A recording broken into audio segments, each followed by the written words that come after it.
देखना होगा कि साबका मुस्ताजरी रेट क्या था और मौजूदा तजवीज़ करदा रेट क्या है। उसमें आपको ज़मीन आसमान का फ़र्क नज़र आएगा। लेट्स से कि कुछ मुरब्बे की लाटें हैं जो कि 50-50 हज़ार रुपये, 60-60 हज़ार रुपये, 70-70 हज़ार रुपये ऑक्शन हुई हैं। इंशाअल्लाह इस दफ़ा उनकी बोली अच्छी खासी होगी और उनका तजवीज़ करदा रेट ही होशरुबा होगा।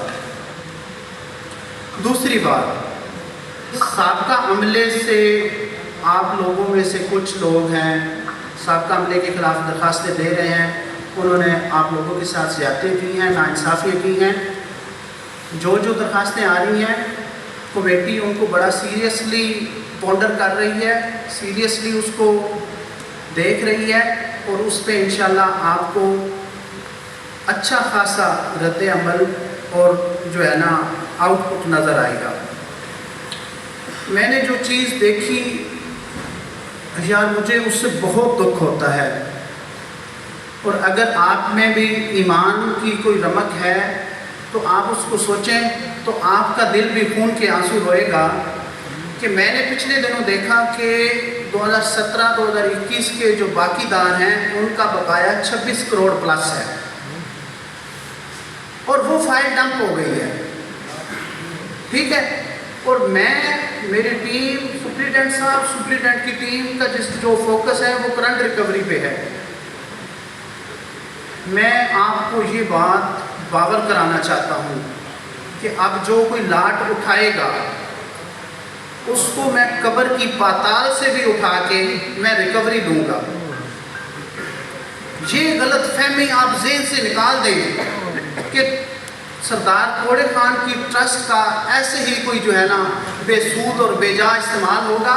आप लोग किसी के नाम पे बोलियां उठाएंगे, किसी के नाम पे ऑक्शन नीलामी विन करेंगे और उसको आप गायब कर देंगे। अब वो ज़माना जहलियत गुजर गया, तब्दीली आ चुकी है।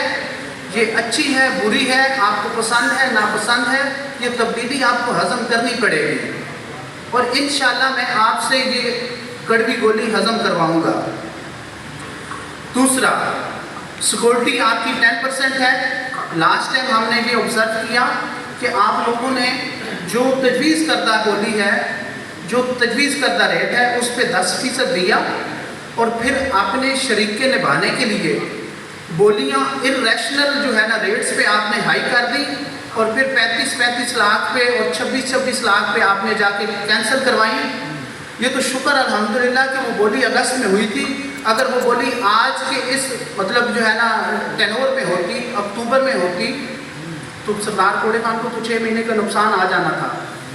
इसलिए आपसे एज पर लॉ आज के बाद 100% एडवांस लिया जाएगा जो कि मुताबिक कानून है। और आज मैं इस फोरम पे अपने सुप्रीटेंडेंट साहब को ये बताना चाहता हूँ कि सुप्रीटेंडेंट साहब आज के बाद कोई रकम बकाया हुई तो मैं किसी बाकीदार को नहीं पूछूंगा, मैं आपको पूछूंगा और मैं रकम आपसे निकलवाऊंगा। आज के बाद अगर कोई ये समझ रहा है कि वो कोड़े खान की मुस्ताजरी पैसे खा के भाग जाएगा तो ये उसकी गलतफहमी है। मैं ये लफ्ज़ बार बार रिपीट करूंगा और रिपीट इसलिए करूंगा कि आपके जहन के जो किंगरे हैं वो ज़रा खुल जाए। आज के बाद कोई ये ना समझे कि जो है ना हम बोली उठाएंगे, अपने शरीक के निभाएंगे, फिर कैंसिल करवा लेंगे। जो कैंसिल करवाएगा वो बैन होगा। मतलब यार ये ज़मीन है, एक मकसद के लिए वक्फ की गई है, आपने इसका भोंडा मजाक बना लिया है। हद होती है यार मजाक की भी। आप 50,000 में इसको उठा लेते हैं, फिर वो 50,000 भी आप बकाया कर देते हैं।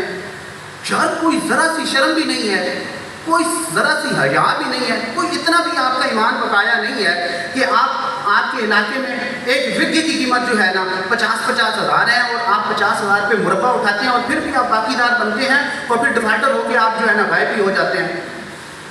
भाई इतनी ना हुकूमत सो रही है, ना आपका असिस्टेंट कमिश्नर सो रहा है, ना अब आपका मौजूदा जो है ना सुप्रीटेंडेंट सो रहा होगा। और हाँ, आज के बाद सुप्रीटेंडेंट या सुप्रीटेंडेंट का कोई स्टाफ आपके पास जाएगा और किसी ने किसी की उनके साथ कोई ज़्यादती की, तो आप यकीन रखें कि आपने मेरे साथ ज़्यादती की है, आपने हुकूमत वक्त के साथ ज़्यादती की है। और हुकूमत वक्त के साथ जब कोई ज़्यादती करता है तो उसका क्या नतीजा होता है, चंद मिसालें आपके सामने होंगी। नहीं तो आपको मैं एक ऐसी मिसाल बना दूंगा कि दुनिया याद रखेगी और आप अपने आने वाली नस्लों को भी बता के जाएंगे कि नहीं यार, ये सरदार कोड़े खान की ज़मीन है, ये पाकीज़ा ज़मीन है, ये मुकद्दस ज़मीन है।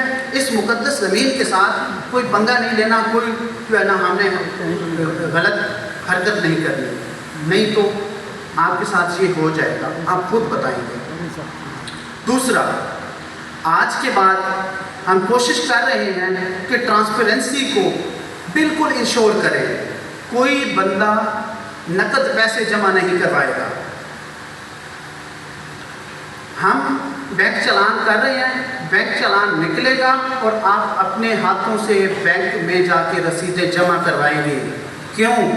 क्योंकि साबिक़ा अदवार में ये होता रहा है कि आप लोगों के साथ ज़्यादती की गई, आपको जेली रसीदें दी गई, जेली रसीदें काट के दी गई, आप अपने घर बेफिक्र होकर बैठ गए और जब ऑडिट का वक्त आया तो पता चला कि वो रसीदें जेली थी और अब वो बंदे नहीं हैं।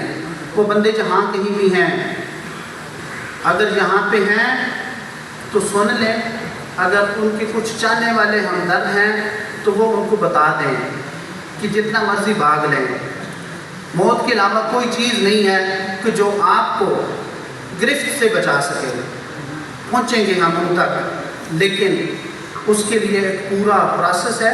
उस प्रोसेस में हम जा चुके हैं और वो प्रोसेस जब मैच्योर होगा तो उनकी आंखें खुल जाएंगी। जितने करोड़ उन्होंने खाए हैं उनका 11 गुना लूँगा, इंशाल्लाह 11 गुना लूँगा।